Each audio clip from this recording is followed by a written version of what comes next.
It's Monday, and it's time for three men and a microphone. Hello. Hello. No. You're right. Now, I've just thought to run into the room and I've got to go and get something, so bear with me. Yeah, no worries, mate. Right, won't be a sec. That. I didn't come here to hear swear words like that. Cunty bollocks. Oh, sorry. I forgot something. I forgot my drink. So, yes, hello. Cheers. Cheers. Oh, he's bladdered already, isn't he? Yes, some people would say I'm getting a sports car tomorrow, but anyway. For God's Is your penis that small? I didn't even think it was. So there you go. So, Clearly it is. I might be getting a Mazda MX-5. It's fine. Don't worry about it. If we're all doing top trumps, by the way, just to let you know, I now drink Budweiser as well as JD.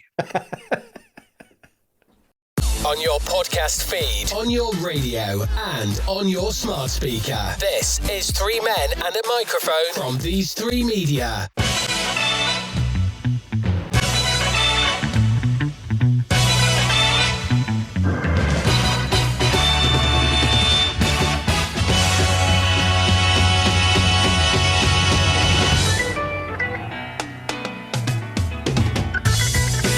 Hello, welcome to episode 89 of Three Men and a Microphone from These Three Media. Welcome to the Unpredictable Conversation. My name is Ian Barstow. I am joined today by Damien. Hello. Hello, you. How are you? Yes, I'm good, thank you. And yourself? I'm all right, but I had a bit of an accident doing the old manscaping. So, yeah. Bit sore, actually. Is it itchy? I wouldn't say it's itchy. It was just one of those ones where you kind Did you of... flip? I nibbed it. Yeah, Oh. nibbed it. Yeah. A bit of a bleed. There was a little bit of a gush. Yeah. Yeah, a little bit of a gush. Just in the crevice, between the leg... Damien, Darren, thank you. Hello, how are you? Just on that, when you nick the extra skin that holds the play balls, then that won't stop bleeding that bad boy, will it? When you nick that, A bit of tissue paper. It's fine. is that what you're talking about? No. I was on the back of my head. Oh, I thought you meant your scrotum. Bloody pervert. Lovely, thank you. Coming up on today's show, we are joined by a very special guest for a show that hopefully you watched last night if you're listening to this on the day of release. We are joined by Mr. Stephan Bessant, who is going to be in Peaky Blinders.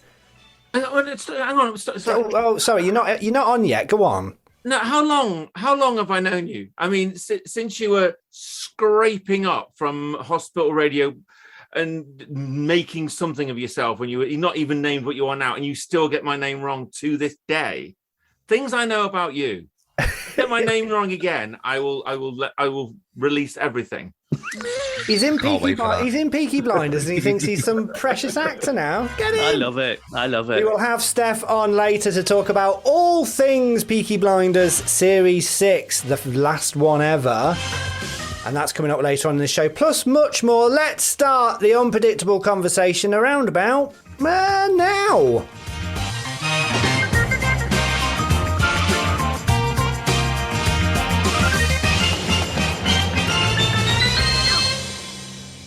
So yeah, coming up on the show later on, we have someone who's a friend of the show, and at the weekend there was a very good program. Saturday Night Takeaway was back, wasn't it, Darren? It was, yes. I'm glad you threw it over to me because, for one, I am the biggest Ant and Dec fan. I don't think they've ever done nothing bad on telly, apart from Red or Black. Can I just say Colin hates them?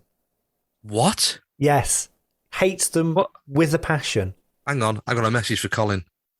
What's wrong with you, man? You need to see a doctor about that. Pinky and Perky, he calls them, and he hates them. Hates them with a passion. Anyway. I know, I can't believe it. I don't believe it either. Anyway, they're back. The format is most definitely Noel's House Party, but for the modern era, right? All the features in there are Noel's House Party. You remember NTV, where Noel used to click his fingers? They've got that. They've got great prizes. The delivery. Advanced day, that was, wasn't it? Eh? To do NTV back in the day. So advanced in the 90s. Yeah, because they're still doing it now. It wouldn't have been over the internet. They would have had to get a cable in and plug a camera in. Yeah. So just talking about some of the features Ant and Dec had on Saturday night.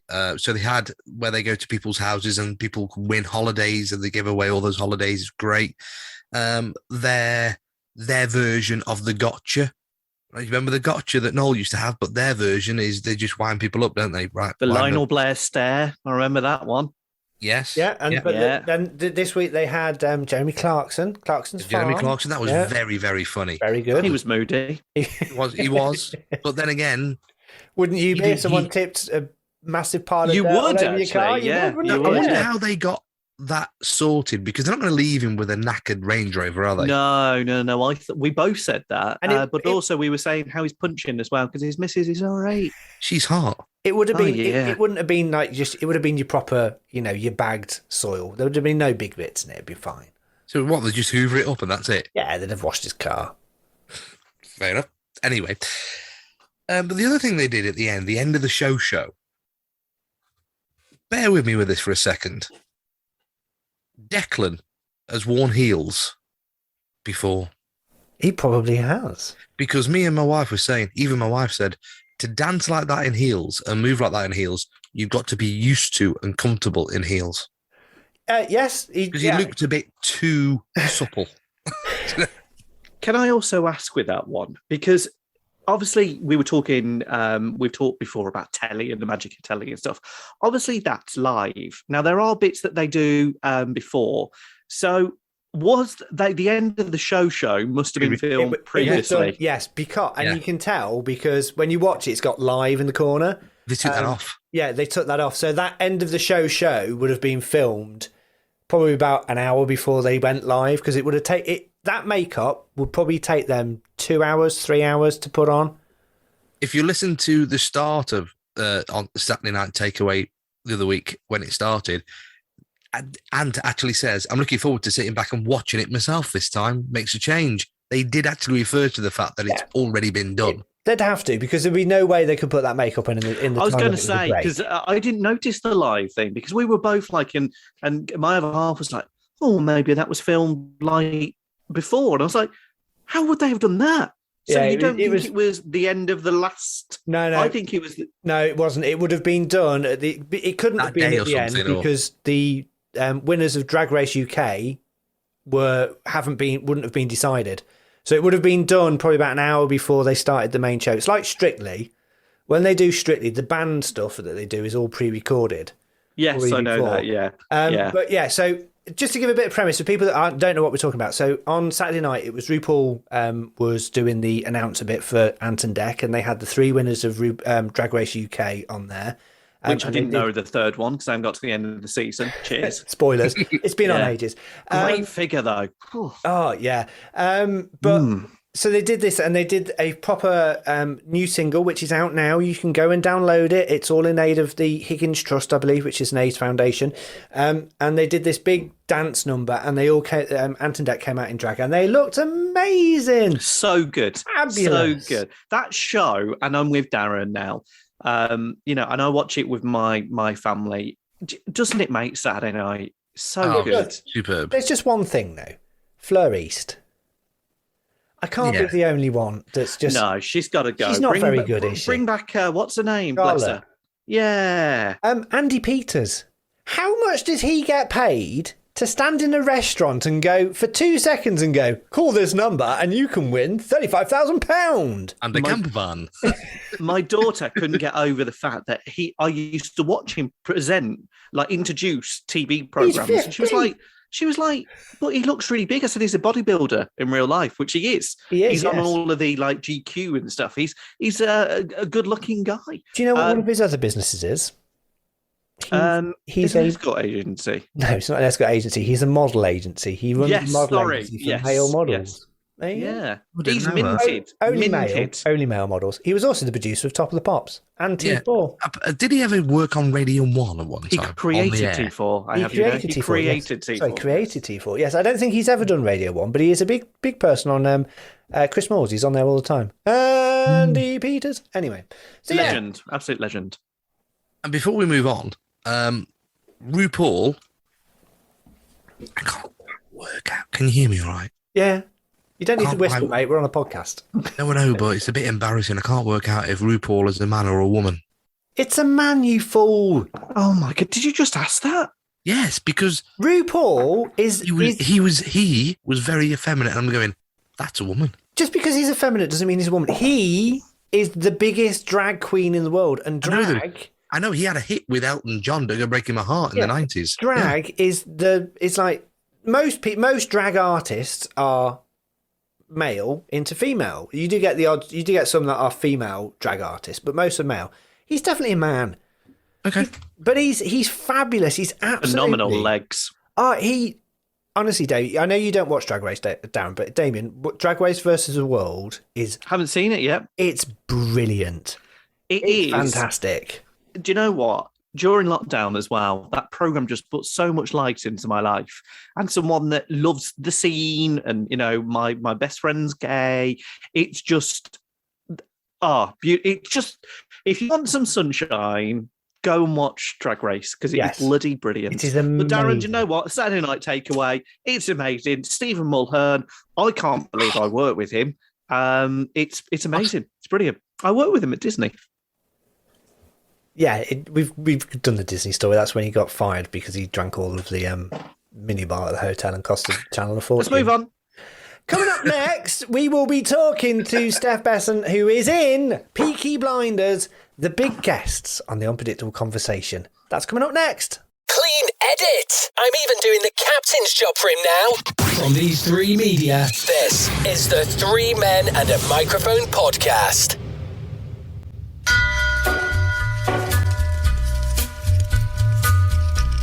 If you're a fan of the show, you know this music. First broadcast in 2013, and it has just started its sixth and final series last night. Set in Birmingham during the 1920s, it follows the gangster family of the Shelbys and stars Gillian Murphy as Thomas Shelby. We will get onto the fact it is Gillian Murphy later on in the interview, I am sure. It is now a worldwide phenomenon, and we are very lucky to be joined by friend of the show and also a star in this series of Peaky Blinders. We're not bigging him up at all. It is Mr. Stephan Bessant. Hello! Hello! Hey. Oh, you got the name right. Thank you very Yes, much. I did. I got your name right. How are you, Steph? I'm good. It's nice to thank you for inviting me. It's all very lovely. Thank you. Yes, welcome to Three Men and a Microphone. As you, welcome. That's me. Yes, I was thinking, what does it take to get me on the show? Who do I need to sleep with? Now I know. Yeah, you do. You need to be on a high-rating international success that is Peaky Blinders. Yes. Gosh. Well done thank on you. getting it. Thank Amazing. you. Thank you. It was a bit of a trial getting it, but yes, thank you. When you got the call, what was that like when they said, did you get the call from your agent to take it? Oh, well, yes, I did. Well, I got the call twice, basically. I'll tell you what happened, because I auditioned. It was a self-tape, and this was before. Just express a self-tape for me, Steph. Yeah, of course. Sorry. Well, self-tape is, which is big now, obviously, because of pandemic. It's an audition that an actor will do straight to camera, record it, and then send it off. Right. Okay. So instead of being there in person, they get given the script, or sides, as they're called. Look at you with the lingo. Yeah, sides, absolutely. Sides. And we film it for the camera like this, and do a couple of takes, edit it together, and then we send it off. So they look at it that way. So that's what a self-tape is. So I did a self-tape for another part on Peaky Blinders, and it was a really lovely part as well. And this was before pandemic. This was before we knew lockdown was coming.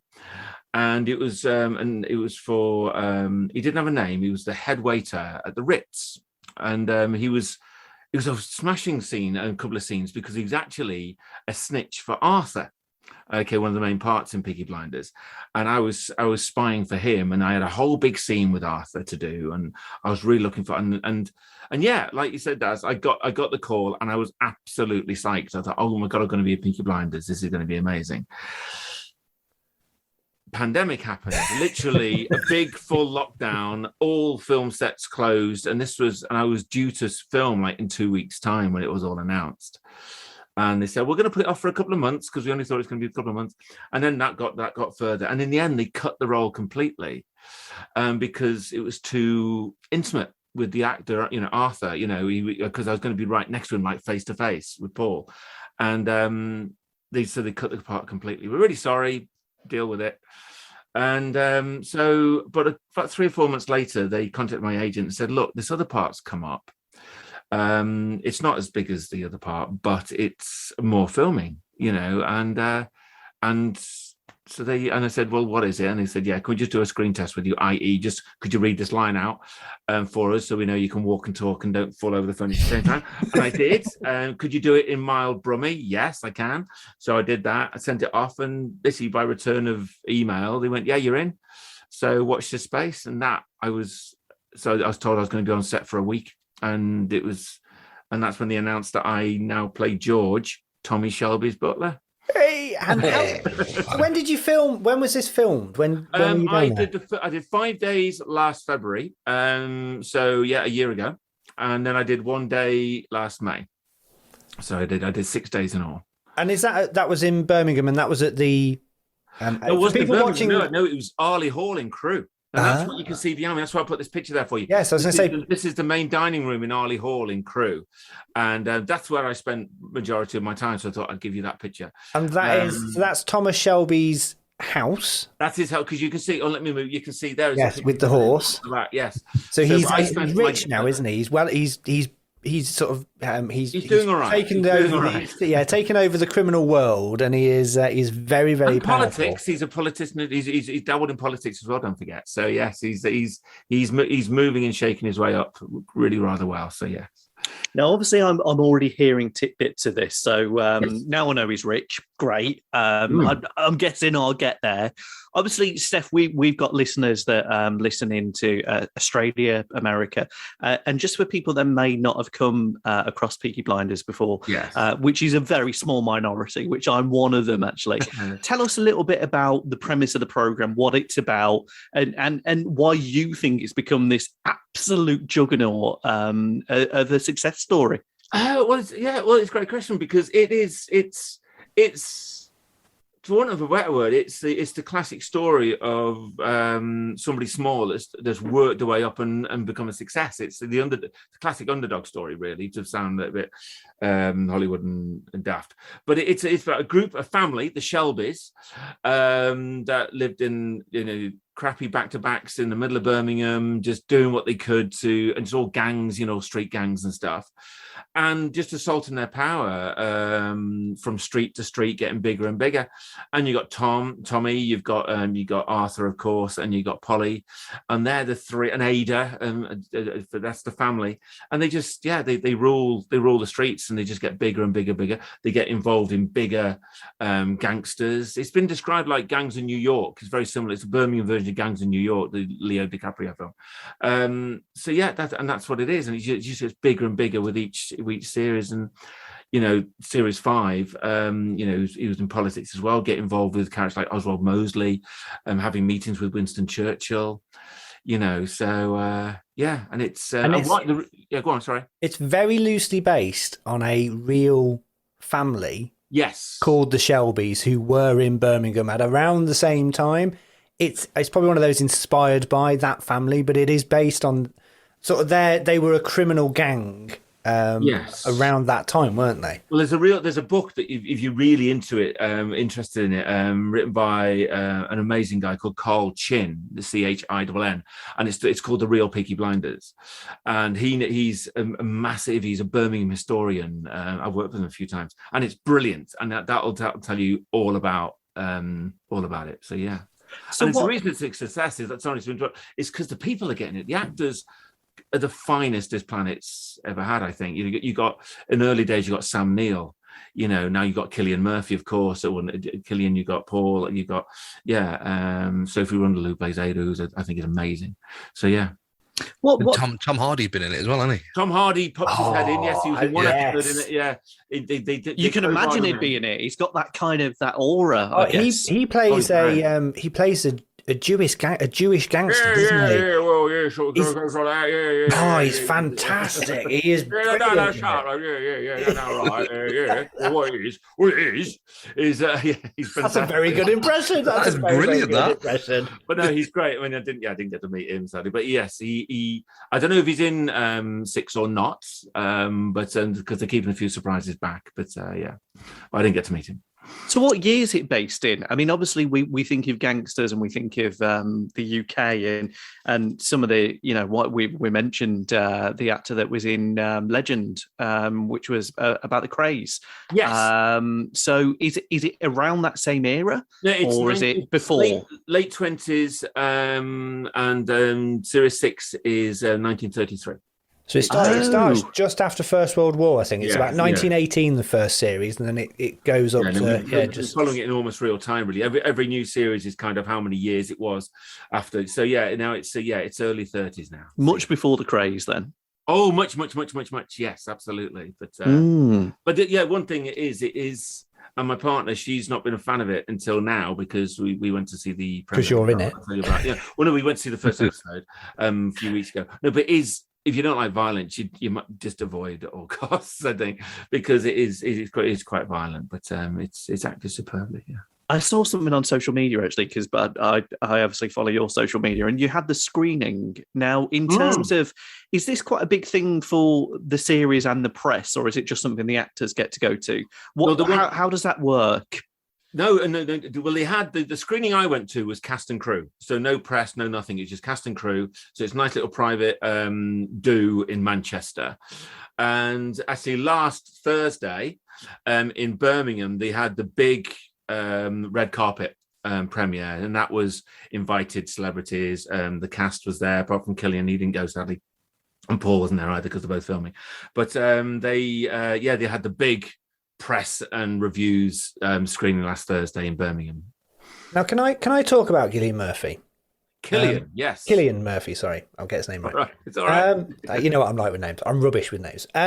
But he's one of those actors that, first of all, when you hear him speak in his normal everyday language, accent, he's completely different to most of the characters he plays. But he is one of those that you wouldn't normally sort of say is a beautiful looking person, but he has got something about him where he is, in that role particularly, he's just sent lots of women's hearts and lots of men's hearts. Not a dry seat in the house, is there? Let's be honest. No, because he is, I don't know what it is about him. There's something about him that is just like bad boy sexiness. Well, it's charisma, isn't it? I mean, he really does ooze charisma in anything he does. I mean, like in Quiet Place 2, he's fantastic, and he's got this big bushy beard and all his long hair. But he just oozes charisma. He really does, and he's a striking, and he's really charming as well. I mean, he's insanely charming. But yeah, I can see the. Can you see why people like me go for him? Do you like him? Do you like him? I've touched him. I have. Have you touched him? Can I come and touch you because you've touched him? just on the Cillian Murphy thing there, Steph, by the way, his accent when you hear him in interviews is very strong Irish, isn't it? Oh, yeah. Right? So during rehearsals and filming and outtakes and stuff, did he slip into his native Irish tongue, or did he just switch it on Brummy Irish? He did. He really did. Yeah, it's a great question. Because on the first day I was there on the Monday morning, I was absolutely terrified because it's Cillian Murphy, and it's silly because he's only a bloody human being, he's only doing a job like the rest of us. But I was really nervous, and I stood there being my butler, just waiting to see what we were going to be doing. And he was about a couple of meters away from me, and we sort of caught each other's eye, and he sort of wandered over and he goes, "Hey, how are you doing? You all right?" I went, "Oh, hello. I'm going to be your butler this season." "Oh, great, thank you. Oh, welcome to the family. How are you doing?" "Oh, Cillian, by the way." He told me he was Cillian. And it's just like, "I'm Cillian. Oh, I'm Stephan, pleased to meet you." "Oh, great. Well, I hope you have a good time." And and perfect, beautiful. I know he does jazz on the radio, doesn't he? And he's got this beautiful little. And so there you go. And then he would give him a couple of seconds, and he's like, "Right, I'll tell you what now. All right, and I'll tell you this." And he's just straight into his. I would have melted. I think I would have melted if he'd have come up to me and said that in his Irish accent, because I just would have gone, oh. We talked about his, because at the time I was going to get a dog, which didn't work out, sadly. But I was talking to him about it because I know he's got a black lab, and he was really sad because of the situation. There was no travel at the time. Last February, no one was traveling, so he couldn't go home. So he said he used to go home every weekend to be with his family and the dog, but he's not seen his dog for over a year, he said, because he's been trapped in England. So he's a smashing fella. Yes, but no, the answer to your question, no, he never broke out of the accent once, not once, when the cameras was rolling anyway. Do you find? I mean, you're living your best life at the moment. I mean, again, you're a friend of the show. You're part of the family. In terms of you and people listening to this podcast who might be aspiring actors, who might want to maybe look at drag or different things like that, what was your journey, Steph, and how did you kind of start in your journey into the world of acting and showbiz, darling? Dress up, as my girlfriend calls it. I dress up. That's what I do for a living.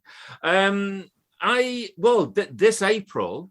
April 2022. I've been acting for half my life. 25 years ago, I left drama school. It's April '97. I left drama school, and I'm far too. How old are you? I turned 50 last year. No, I know, right? Really? I know. Honestly, I know. Jeez, You look really good on that, mate. I'm not Darren looks like your granddad. Oh my God. I'm not just We've got the sort same of- hair. Yeah, I'm not just saying that just to sort of, big you up, but I didn't realise you were almost. No, 50, I wouldn't put you mate. down as that at all. 50 No. last year. I know 51 in 3 weeks' time. Blimey. But I'm quite because I had to pay for a lot of my drama school myself because I only got 3/4 grant, so it cost me an awful lot of money. I was stubborn enough I told myself I will never give up acting. I will never give up performing. I will always keep going with it.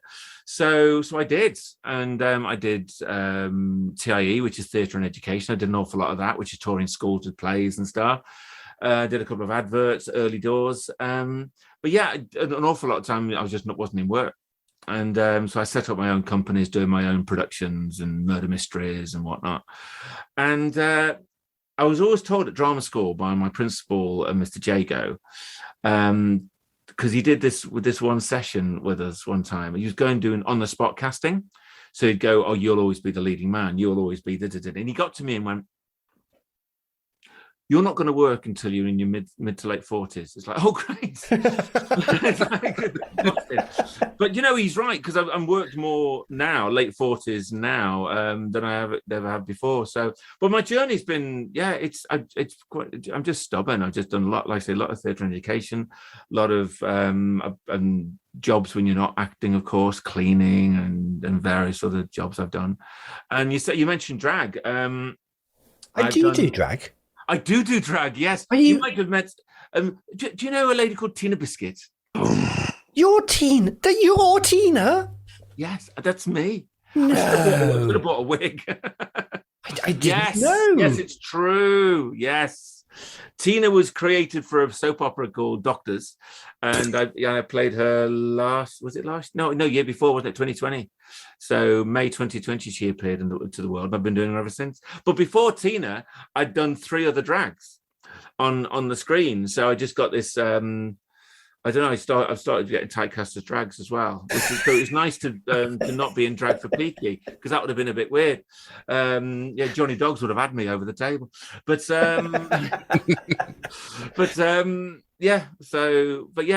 been hard. But I've never given it up, and that's why Tina came about, because of. So you play George. I'm just going to. I'll put this up in the video for people that can see. But that is the picture that Steph sent me. Oh wow! That is his, with the I wouldn't wig. recognise you. Yeah, no, not at all. With the wig, which is probably. I looked and I cannot see where it's blended in. It's a very good makeup. So that is you. Wow. Yes, that was real hair. That's a real hair wig, and that was put on by an absolutely wonderful makeup artist called Chris Mann, and he's the most nicest, kindest, most genial, lovely man. If you go on my Insta, if you go back a couple, you'll see at the screen, you'll see Chris on there, and he's brilliant. And we took about an hour or so, just over an hour, just putting the wig on alone, because that's been stuck very carefully and glued on, and yeah. So a typical day. So you're on set for a week or so to do your. And you're in every episode. I think as far as you know, I'm in the new series. This is not a spoiler. I mean, it's I'm in 3 episodes. Okay, so you're in the 3 first episodes. one, and I think 3 and 4 or 4 and 5, one of the 2. Yeah. So you're there for a week. Mm-hmm. You're doing the filming, and I've seen a couple of things filmed. And Damien's he's done Disney and he's done some TV stuff and all that sort of stuff, hasn't he? And And it takes a long time to film TV and film. It's a long process. So how much actual filming do you get in the can in a day? Oh gosh, do you know what? In a day, because I'm sat in the green room an awful lot anyway, and they'll just call down one actor now and again because they want to do something over their shoulder, or they just want to do a reaction shot or whatever. Probably in a full day, 12-hour day or whatever, they probably get about less than an hour filmed. Okay, so that's quite. So I there was a TV show filmed by us, which was based on not the happiest thing. It was based on on the Hungerford shootings, but it was filmed in Redditch at the time, and just up from us, they were using a house. And I stood outside while they were doing the film because I'm fascinated in stuff like this. And I remember someone walking past and going, "Oh, we got 6 minutes today. That's quite good." And I thought, minutes in a day. I over egged it with the old an hour, but yeah, it's not much. But because I'm upstairs playing Frozen Freefall on my phone, waiting to be called down. To be honest. So what accent do you have in this? Are you a Brummie? I am, yeah. Shelby's. Very. I mean, yeah, I've got a couple of lines, and it's yes, quite a bit like that, really. All right, and so yes, you'll be down in a minute, and so it's quite a gentle, soft twitch. You get into, and I bet you can't tell us because of spoilers, but you get into any arguments with the Shelbys, or do we have to wait and see? You have to wait and see. I'm afraid you've only had the one episode, so yes, I can't tell you a thing. Like what you're listening to? Then don't forget to rate and review the podcast wherever you listen. This is Three Men and a Microphone podcast. Peaky Blinders is obviously huge, massive. So for you as an actor, what's been your biggest role, and what's been your, I suppose, two questions there. What's been your biggest and what's been your favourite? I'll say my favourite without a doubt was Tina in Doctors, because that was probably my biggest as well, to be fair, script wise, because she was like the guest artist on that episode, which was great. But to be in Peaky as an actor is such a thrill, such an honor. And also, and I was saying this before we started recording, and I'll say it again, to be a named character as well in Peaky is a big deal.